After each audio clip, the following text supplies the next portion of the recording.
Avant de plonger dans cette histoire incroyable, pensez à vous abonner à la chaîne et à activer la cloche.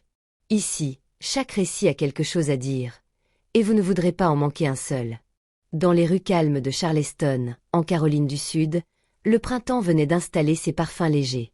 Les chênes centenaires étendaient leurs branches comme des bras protecteurs au-dessus des trottoirs de South Battery, l'un des quartiers les plus prestigieux de la ville. Le soleil déclinait lentement, projetant des éclats dorés sur les façades coloniales aux volets blancs.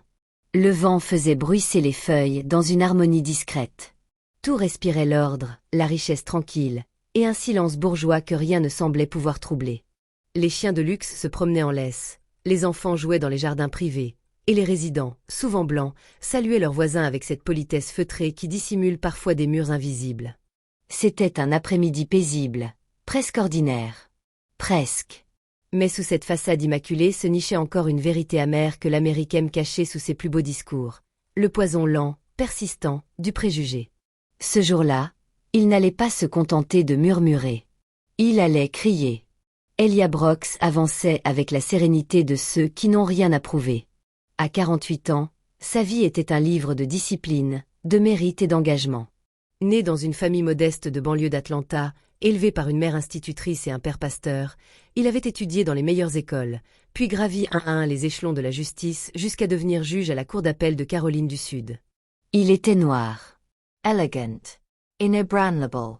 Sa stature impressionnait, 1,90 mètres, épaules larges, front haut. Son regard, droit et calme, portait cette autorité silencieuse que rien ne pouvait feindre. Les gens qui croisaient son chemin sentaient qu'ils avaient affaire à un homme d'une rare dignité.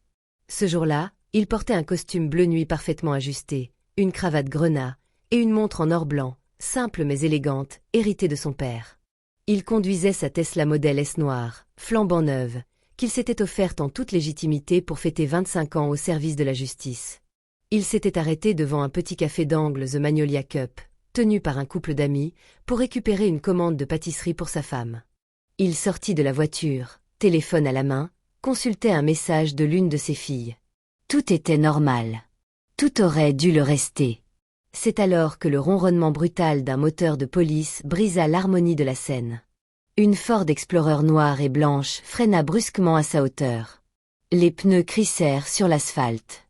À l'intérieur, officier Karen Whitmore, 34 ans, fronça les sourcils en voyant l'homme noir descendre de cette voiture haut de gamme.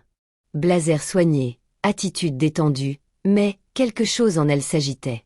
Une méfiance instinctive, profonde, mal placée mais bien ancrée. Karen avait toujours été connue dans le département pour son zèle hors norme, sa rigueur nerveuse, mais aussi pour ses arrêts répétés dans les quartiers mixtes, souvent sans fondement. Fille d'un ancien sergent de police, élevée dans un environnement où l'ordre et la suspicion allaient de pair, elle croyait sincèrement faire son devoir, quitte à franchir les lignes. À peine le juge Elia avait-il fait 2 pas qu'elle sortit du véhicule, main sur la ceinture. « Monsieur, restez où vous êtes. » Le ton était sec, autoritaire, tranchant comme une lame. Elia s'arrêta, légèrement surpris, mais sans une once de panique. « Cette voiture est-elle la vôtre ?» Il la fixa un instant, analysant la situation. Il savait.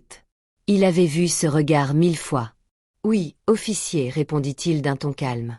Puis-je vous aider avec quelque chose ?» Karen n'écoutait déjà plus le ton, ni la diction, ni l'élégance. Elle voyait une silhouette noire dans une voiture de luxe, et son esprit avait déjà fabriqué une version des faits. Les papiers du véhicule. Immédiatement. Elia hocha lentement la tête. Il sortit son portefeuille, tendit son permis de conduire et la carte grise. Tout était en ordre. Immatriculation. Non.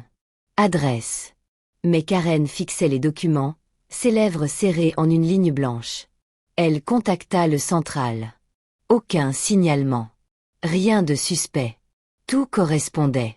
Et pourtant, quelque chose en elle refusait de lâcher. Je vais devoir vous demander de vous mettre face au véhicule. Les mains sur le capot. Elijah Superior Interment. Il sentit la colère monter en lui, mais la retint comme il l'avait toujours fait. Officier, je suis le juge Elia Brox. Je crois que vous n'avez aucune raison valable pour procéder à une arrestation. Elle cligna des yeux. Mais au lieu d'entendre, elle réagit. Maladroitement. Je ne vous ai pas demandé qui vous prétendez être. Maintenant, main sur le capot. Ou je vous y mets. Il se ritorna lentamente. Non par peur, mais par principe. Parce qu'il savait qu'il ne fallait pas offrir à ce moment l'occasion de dégénérer. Parce qu'il savait aussi que les caméras existaient. Autour de lui, des passants s'étaient arrêtés. Une femme en terrasse sortit son téléphone discrètement et commença à filmer. Un vieil homme secoua la tête. Un couple blanc dans un SUV ralenti, les regards interloqués. Karen appela du renfort. 2 minutes plus tard, elle sortit ses menottes. Avec des gestes brusques, elle les passa au poignet du juge Brox et le plaqua violemment contre le capot de sa propre voiture. Le métal froid mordit la peau. La rue, quelques instants plus tôt si paisible, était désormais figée dans une atmosphère lourde, presque irréelle. Et alors que le juge Elia Brox se faisait humilier publiquement, sous les regards sidérés, une vérité éclatait, silencieuse mais implacable. Même quand on incarne la loi, être noir peut suffire à devenir suspect. Au commissariat, les portes métalliques du poste central de Charleston se referment derrière le juge Elia Brox avec un claquement sourd, presque symbolique. Il ne dit rien. Ne proteste pas. Ses mains, encore rougies par les menottes, reposent sur ses cuisses. Sa montre a été confisquée. Son téléphone aussi. Il est assis seul dans une salle d'interrogatoire exiguë, au néon blafard. Les murs gris sont vides, impersonnels. L'endroit pue l'humiliation répétée. Autour de lui, l'agitation est palpable. On l'a traité comme un suspect lambda. Prise d'empreinte. Fouille. Fichage. Et tout cela, sous le regard froid de certains agents, et l'inconfort croissant d'autres qui, petit à petit, réalisent ce qui se passe. Elia reste digne, comme toujours. Pas un cri. Pas un mot plus haut que l'autre. Il observe. Il note. Il attend. Son calme est glaçant, presque dérangeant. Ce n'est pas de la résignation, c'est de la lucidité. Après 1 heure, une jeune recrue, pâle, entre dans le bureau de la capitaine administrative avec un dossier à la main. Capitaine, il faut voir ça. Elle lit. Plamet. Puis tout s'accélère. Un coup de fil. Puis 2. Un silence se propage comme une onde dans les couloirs. Les agents s'éloignent, gênés. Une porte claque. Des talons résonnent. Le chef de la police en personne, Robert Langlais, descend de son bureau privé, le visage fermé. Vieux briscard du métier, il n'est pas facile à impressionner. Mais là, il descend vite. Il entre dans la pièce. Elia est toujours assis, les mains croisées. « Juge Brox, dit-il d'une voix essoufflée. Je suis profondément désolé. C'est une terrible erreur. » Mais Elia ne bouge pas. Il le regarde droit dans les yeux. Non, Monsieur Langley. Ce n'est pas une erreur. C'est un symptôme. Un silence tombe comme une chape de plomb. Le chef baisse légèrement les yeux. Il sait qu'il n'a pas de parade. Karen Whitmore est convoquée immédiatement. Elle entre, raide, tendue, les épaules droites comme une ligne de défense. Mais son regard trahit un trouble intérieur. Une peur, pas de la sanction, mais de la révélation. « Officier Whitmore, expliquez-vous. » Elle se racle la gorge. Il ne correspondait pas au profil habituel. Il avait l'air suspect. Elia se tourne lentement vers elle. Sa voix est basse, tranchante comme un scalpel. Le profil habituel. Il laisse un silence peser avant de reprendre. « Dites-le franchement. J'étais noir, dans un quartier blanc, dans une voiture chère. Voilà ce que vous avez vu. Voilà tout. » Karen blêmit légèrement, incapable de soutenir son regard. Le chef Langlais ferme les yeux, honteux. La pièce est pleine, mais personne ne dit rien. Même les murs semblent avoir honte. Le lendemain matin, le monde entier sait. Une vidéo de la scène, filmée par une passante, est diffusée sur toutes les chaînes. On y voit Elia plaqué contre sa voiture, menotté, pendant qu'il se présente calmement comme juge de la cour d'appel. On entend ces mots. On voit l'humiliation. Les réseaux explosent. Les ## Elia Brox, #DrivingWhileBlack, #BlackInAmerica deviennent viraux. Des millions de partages. Des milliers de commentaires. Les journalistes campent devant le tribunal où Elia siège habituellement. Certains viennent de New York, d'Atlanta, même de Londres. Le gouverneur de Caroline du Sud, alerté en urgence, appelle personnellement le juge. Juge Brox, je vous présente mes plus sincères excuses, au nom de l'État tout entier. Nous sommes consternés. Mais Elia, fidèle à lui-même, reste calme. Matrice. Inébranlable. Ce n'est pas moi qu'il faut plaindre, monsieur le gouverneur. J'ai survécu, j'ai une voix. Mais combien d'autres n'ont ni nom, ni pouvoir, ni caméra pour témoigner. Il refuse les interviews sensationnalistes, mais accepte une invitation de l'émission 60 minutes. Devant des millions de téléspectateurs, il parle. Sobrement. Freudment. Sans colère apparente, mais avec une intensité bouleversante. Je suis un juge.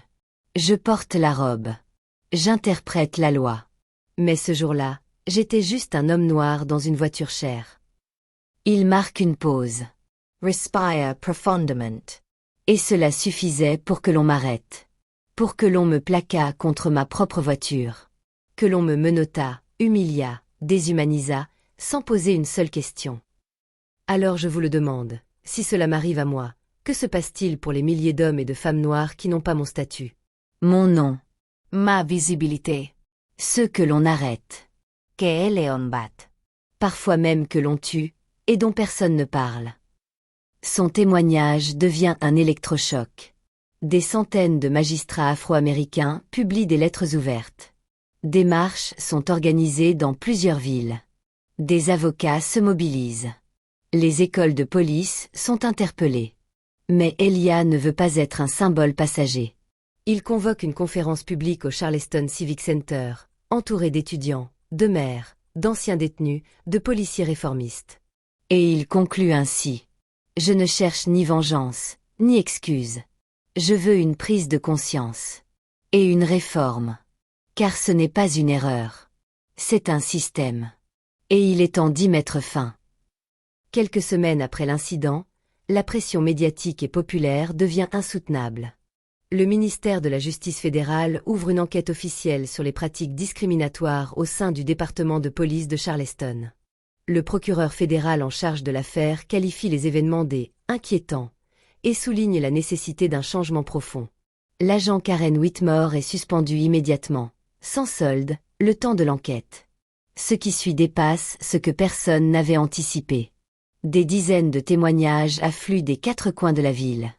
Jeunes hommes et femmes, noirs et latinos, racontent leurs expériences humiliantes et injustes avec Whitmore. Des arrestations arbitraires, des fouilles abusives, des paroles humiliantes. Un schéma se dessine. Elle utilisait son autorité pour cibler systématiquement les minorités, souvent sans preuve ni justification. Ces récits révèlent une atmosphère de peur et de colère dans plusieurs quartiers, longtemps ignorés par les autorités locales. Face à ce scandale grandissant, le gouverneur ordonne la création d'un comité indépendant composé d'experts en droit civique, d'anciens policiers intègres, de représentants des communautés affectées et de juristes renommés. Leur mission: examiner les pratiques du département, recommander des réformes structurelles et instaurer une meilleure transparence. Le comité présente un rapport accablant, pointant non seulement Whitmore, mais aussi un système policier gangrené par des biais raciaux systémiques, un manque de formation adéquate et une culture de l'impunité. Elia, loin de chercher une compensation financière pour l'humiliation subie, prend position publiquement. Lors d'une conférence de presse intense, il décline toutes offres de dédommagement. Ce que je veux, ce ne sont pas des chèques, mais des actes. Des réformes réelles, tangibles. Des formations anti-profilage racial obligatoires. Des caméras piétons activées à chaque intervention pour garantir la transparence. Et des sanctions claires et rapides pour chaque abus de pouvoir avéré. Sa demande est limpide, ferme, non négociable. Il incarne cette force tranquille qui exige justice sans haine. Quelques mois plus tard, Elia est invité à prendre la parole lors de la conférence nationale sur la justice et l'égalité raciale, devant un millier de participants, activistes, politiciens, juristes, étudiants, victimes. Sous les projecteurs, au centre de la scène, il prononce un discours qui restera gravé dans les mémoires. Ce pays a deux visages. L'un proclame la liberté et la justice pour tous. L'autre regarde un homme noir et voit un suspect. Mais il n'y a pas deux Amériques. Il n'y en a qu'une seule, brisée par l'aveuglement et l'ignorance. Il est temps d'ouvrir les yeux, de confronter ces vérités douloureuses, et de bâtir un avenir où chaque homme, chaque femme, est traité avec dignité, respect et égalité.